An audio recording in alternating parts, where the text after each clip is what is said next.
Hi, welcome to a new video. Today it's the 1st of Advent, celebrated in Sweden. It's a Sunday, and this is the day we eat lussekatter, which is a saffron bread.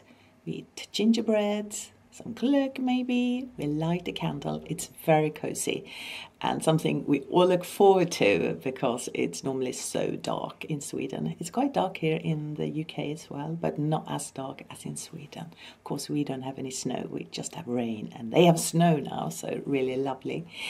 But first, let's get into Christmas spirit and take you to Covent Garden, which is always so beautifully decorated for Christmas, and it really gets you into the mood. And after that, I'm going to make a lussekatter, the saffron bun, for the first time. So wish me luck, and if it turns out well, write down the recipe.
Those are my Christmas stuff.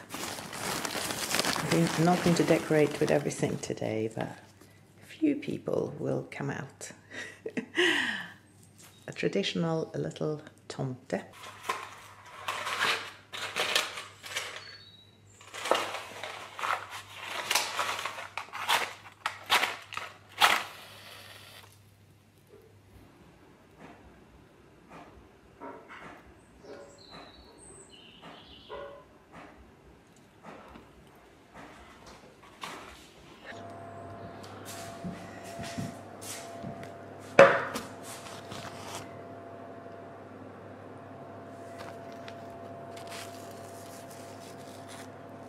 Now this is all you need. Yeast, we use fresh yeast in Sweden, but I'm sure you can use dry if you want to. Milk, 400 ml. Butter, about 150 gram. 2 packages of saffron. Psyllium husks, about 2 tablespoons. Then we also need salt, syrup, sugar, and egg. And then flour. I'm going to use this, just plain gluten-free flour. And then we need some raisins to put it on. And also I'm going to use a tiny bit of xantham gum. And also a little bit of my favorite vanilla powder extract. I love this so much. You can get it in Scandinavian shops. I think even avocado has it. First we're going to pestle and mortar the saffron. So I use 2 bags, it's almost 1 pound. And what I read in this recipe was that it was good to take a little bit of sugar and pestle and mortar it with. I don't know, I'm going to try. Maybe to get up all the little bits. With my both hands, but I'm going to do this now. The smell is absolutely amazing, and for me it's so Christmassy. Have you noticed a lot of perfumes are using saffron at the moment? I love it so much. Now I'm going to melt 150 gram of butter. I'm measuring up 400 ml of milk, any milk you want. I'm using lactose-free cow's milk. When the butter is melted, take it off the stove and add milk. And then add the saffron. Put this aside for a little while until it measures about 37 degrees. So that's when you don't really feel the heat when you put your finger down. Now take a mixing bowl and we're going to put the yeast in here. Crumble the yeast into the hole. Add 2 tablespoons of psyllium husks. And then take a little bit of the liquid. So you can whisk it up a little bit. So it becomes a bit with this. When this is done, we're going to just cover it. Now I'm going to add all the ingredients into my food processor. I don't know if it is going to work, but I don't like to touch flour, so either you do it all by hand or with an electric whisk if you've got those dough mixer ends, or yeah, I'm going to try it in a food processor. Let's see. About 530–40 grams of flour.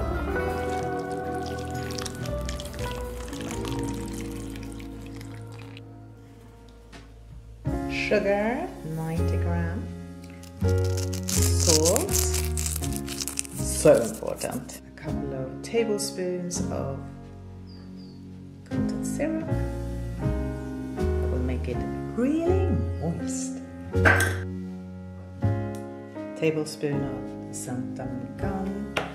And also half a teaspoon of my favorite vanilla. And I'm also going to whisk up 1 egg and put that in.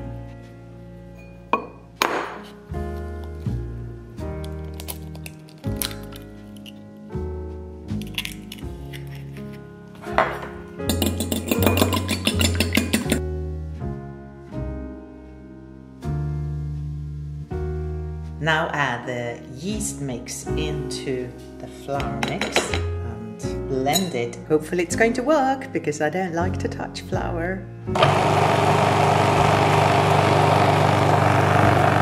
It's been going round and round for 6–7 minutes, and now I'm just going to cover it and let it proof, I think it's called. I'm becoming a baker. I don't know yet. I think I need some new machineries actually. I don't think that is the bees knees, that thing, but so far it's worked really well for me when I'm mostly doing fermented stuff, but now I might need an actual baking situation. Well, we'll see. Anyway, I made myself a decaf coffee and I'm just going to chill for 40 minutes while I wait for this to prove.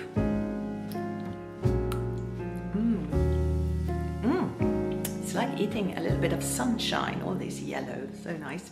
I think when the dough tastes really nice, then it's very likely that the actual buns will taste nice as well, so I hope they do. In the meantime, when this is proving, I'm going to put my little raisins in water so they fill up a little bit and get quite moist and lovely to put in the buns. The smell is amazing. Look, I think we have success here. We'll see, but yeah, it's looking good. So far, so good. Now, fingers crossed, the rest of it is as easy.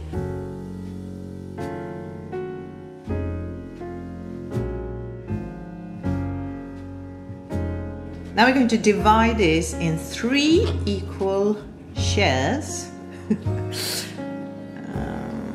like so maybe.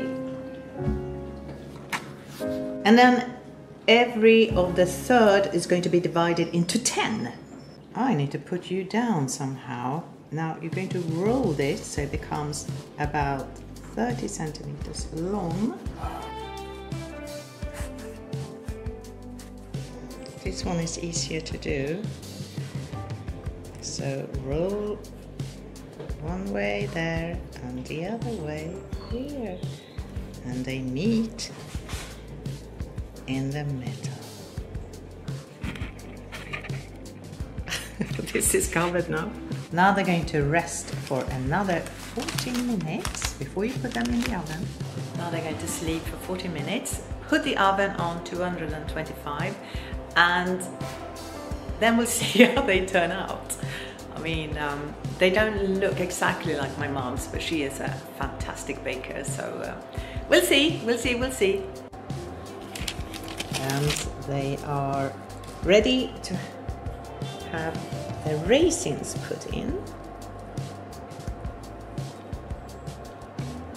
And when I put all the raisins in on all the saffron buns, then they're going in the oven 225 degrees for 8 to 10 minutes. So straight out of the oven, they're a little bit hot. Let them cool down. If you want to freeze them, you could just freeze them like this. If you want to eat them straight away, I suggest you melt some butter, pencil one,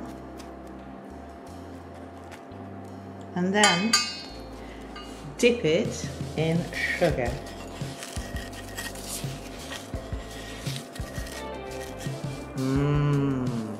Yummy, yummy, yummy.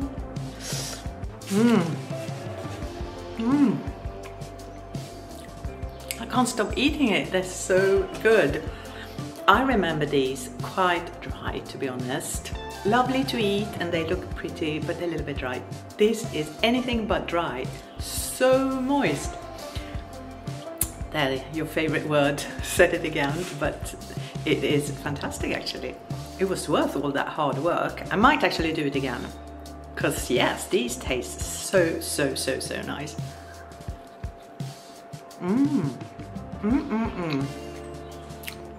Oh yes, I'm going to eat quite a few of these.